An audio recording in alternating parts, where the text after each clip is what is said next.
എല്ലാവർക്കും നമസ്കാരം. അപ്പം ഞാൻ ഇന്ന് ഓപ്പറേഷൻ തൂഫാൻ സൂപ്പറാണ്. തൂഫാൻ അടിപൊളിയായിട്ട് പൊയ്ക്കൊണ്ടിരിക്കുന്നു. ആഭ്യന്തര വകുപ്പ് അതിനെ വളരെ കൃത്യമായി കൈകാര്യം ചെയ്യുന്നു. നല്ല രീതിയിൽ നടക്കുന്ന നല്ല കാര്യങ്ങൾക്ക് നമ്മൾ നല്ലതെന്ന് തന്നെയാണ് പറയുന്നത്. അപ്പോ ഇപ്പൊ ഞാൻ വരാനുണ്ടായ കാര്യം എന്ന് പറഞ്ഞു കഴിഞ്ഞാൽ ഈ കഞ്ചാവ് മാത്രമല്ല, MDMA പോലുള്ള മാരക ലഹരികളൊക്കെ ഉണ്ട്. അതും കൂടെയൊക്കെ ഒന്ന് കൃത്യമായിട്ട് പിടിക്കണം ഇതിന്റെ ഇടയിൽ കൂടെ. കാരണം ഈ കഞ്ചാവ് കിലോ കണക്കിന് പിടിച്ചു എന്ന് മാത്രമാണ് കേൾക്കുന്നത്. അപ്പൊ അതുകൊണ്ടിട്ടാണ് പറയുന്നത്.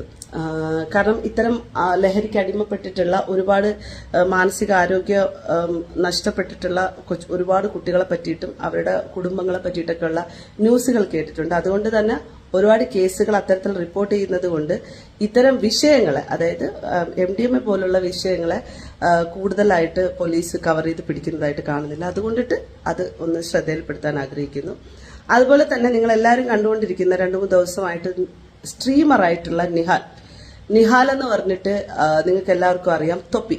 തൊപ്പിയുടെ കൂടെയുള്ള ഒരു ജാസി, ഒരു ഷമീർ, ഒരു മമ്മു, പിന്നെ ഇത്രയും പിള്ളേര്. പിന്നെ വേറെ ആരൊക്കെയൊക്കെ ഉണ്ട് സംതിങ് ഇതിനകത്ത്. ഇത് വേറൊരു വേൾഡാണ്. അപ്പം ചില കാര്യങ്ങളൊക്കെ ഇടയ്ക്ക് വെച്ചിട്ട് ഇങ്ങനെ തൊപ്പി നല്ല കാര്യങ്ങളൊക്കെ ചെയ്യുന്നു, ആർക്കൊക്കെ ഹോസ്പിറ്റലിൽ പൈസ കൊണ്ട് കൊടുത്തു, ഇങ്ങനെ ഹെൽപ്പ് ചെയ്തു എന്നൊക്കെ പറഞ്ഞപ്പം ന്യൂജൻ പിള്ളേരുടെ ഇടയിൽ ഇത്തരം മോട്ടിവേഷൻ ആയിട്ടുള്ള പിള്ളേരൊക്കെ കടന്നു വരണം, ഈ കുട്ടികളൊക്കെ ഭയങ്കര സക്സസ് ആണ്, അടിപൊളിയായിരിക്കും എന്നൊക്കെ വിചാരിച്ചു. ബട്ട് ഐ വാസ് സ്റ്റക്ക് എന്ന് പറഞ്ഞു കഴിഞ്ഞാൽ എന്താ പറയാ, നമ്മൾ ഭയങ്കരമായിട്ട് തകർന്ന് തരിപ്പണമായി പോകലു, ഇവിടെ എന്താ നടക്കണേന്ന്. അങ്ങനെ ഒരു സാഹചര്യത്തിലേക്കാണ് തൊപ്പിയുടെ വീടിനകത്തെ വിഷയങ്ങൾ വെളിയിലേക്ക് വരുന്നത്. ഇവിടെ ഇവിടെ ന്യൂഡിറ്റി എക്സ്പ്ലോർ ചെയ്യുന്നു, ഇവിടെ മാസ്റ്റർബേറ്റ് ചെയ്യുന്ന വീഡിയോ ബ്ലർ ചെയ്ത് കാണിക്കുന്നു, പബ്ലിക്കില് തെളിവായിട്ടിടുന്നു, അല്ലാതെ ന്യൂഡിറ്റി ഡാൻസ് ചെയ്യുന്നു, പിന്നെന്താ പറയാ ഡ്രഗ്സ് ഉപയോഗിക്കുന്നു എന്ന് പറഞ്ഞിട്ട് ഷോർട്സുകൾ കാണിക്കുന്നു, ആളുകൾ പ്രൂഫായിട്ട് പറയുന്നു, 17 വയസ്സ് തികയാത്ത കുട്ടികളെ ഇതിനകത്ത് കരുക്കളാക്കുന്നു എന്ന് പറയുന്നു, പോക്സോ ഉൾപ്പെടെ ഇതിന്റെ ഉള്ളിൽ ഈ സ്ട്രീമേഴ്സിന്റെ ഇടയിൽ നടക്കുന്നു എന്ന് പറയുന്നു. ഈ വിഷയവുമായി ബന്ധപ്പെട്ട് ഏതോ ഒരു ഷാജഹാൻ വരുന്നു, അയാളുടെ ഇടയിലും ഇതുപോലുള്ള കുറെ കഥകൾ നടക്കുന്നു എന്നറിയുന്നു. സത്യസന്ധമായിട്ട് പറഞ്ഞു കഴിഞ്ഞാൽ ഇവിടെ എന്ത് നടക്കണമെന്നുള്ളത് അറിയില്ല. ഭയങ്കരമായിട്ട് ആകെ ഷോക്കായിട്ടുള്ള ഒരു കണ്ടീഷനാണ് ശരിക്കും. അപ്പം ഈ ആഭ്യന്തര വകുപ്പിനോട് പറയുന്നതാണ്, ഗവൺമെന്റിന് ഡയറക്റ്റ് കേസെടുക്കാനുള്ള വകുപ്പും ഇവരുടെ യൂട്യൂബ് ചാനലുകളും ഇവരുടെ ഇത്തരം വരുമാന സ്രോതസ്സുകളായിട്ടുള്ള സ്പേസുകളിലൂടെ നടത്തിക്കൊണ്ടിരിക്കുന്ന ഇത്തരം ഇല്ലീഗൽ ആക്ടിവിറ്റികളും ഒക്കെ ഭയങ്കര ഡേഞ്ചറസ് ആയിട്ടാണ് കുട്ടികളുടെ ഇടയിലൊക്കെ ഇൻഫ്ലുവൻസ് ആയിട്ട് മാറുന്നത്. അത് ഇവർക്കൊക്കെ ഈ പറഞ്ഞ തൊപ്പിയെ പോലുള്ള ആളുകൾക്കും ഈ പറഞ്ഞ ഇവരുടെ സ്ട്രീമേഴ്സ് ആയിട്ടുള്ള പല ആളുകളുടെയും ഫാൻസ് എന്ന് പറഞ്ഞിട്ടൊക്കെ ഒരുപാട് കുട്ടികളൊക്കെ രംഗത്തേക്ക് വരുന്നുണ്ട്. ചില വീടുകളിലൊക്കെ പറയുന്നു, എന്തിന് പഠിക്കണത്, തൊപ്പിയുടെ വീട്ടിൽ ജോലിക്ക് പോയാൽ മതിയല്ലോ, ഒരുപാട് പൈസ കിട്ടുമല്ലോ, ഈ രീതിയിലൊക്കെ വരെയുള്ള ഇൻഫ്ലുവൻസിങ് മോഡായിരുന്നു അവരുടെയൊക്കെ ഇടങ്ങളിലൂടെ കടന്നു പോയിക്കൊണ്ടിരുന്നത്.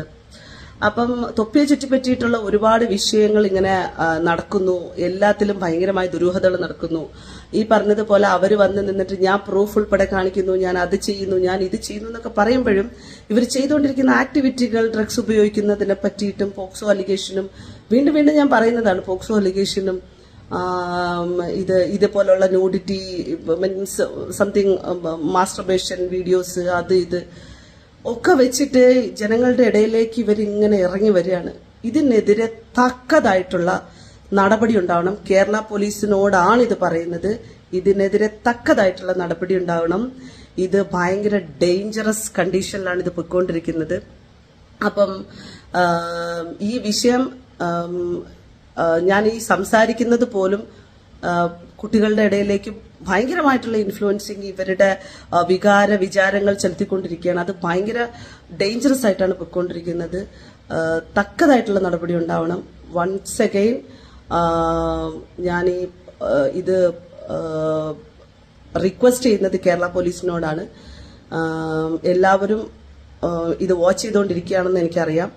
അപ്പൊ എല്ലാവരും ഇതിനെതിരെ ശക്തമായിട്ട് പ്രതികരിക്കണം. ഇതൊരു വലിയ മാഫിയ പോലെയാണ് ശരിക്കും. ഈ വിഷയം സംസാരിക്കാനാണ് ഞാൻ വന്നത്. Thank you so much.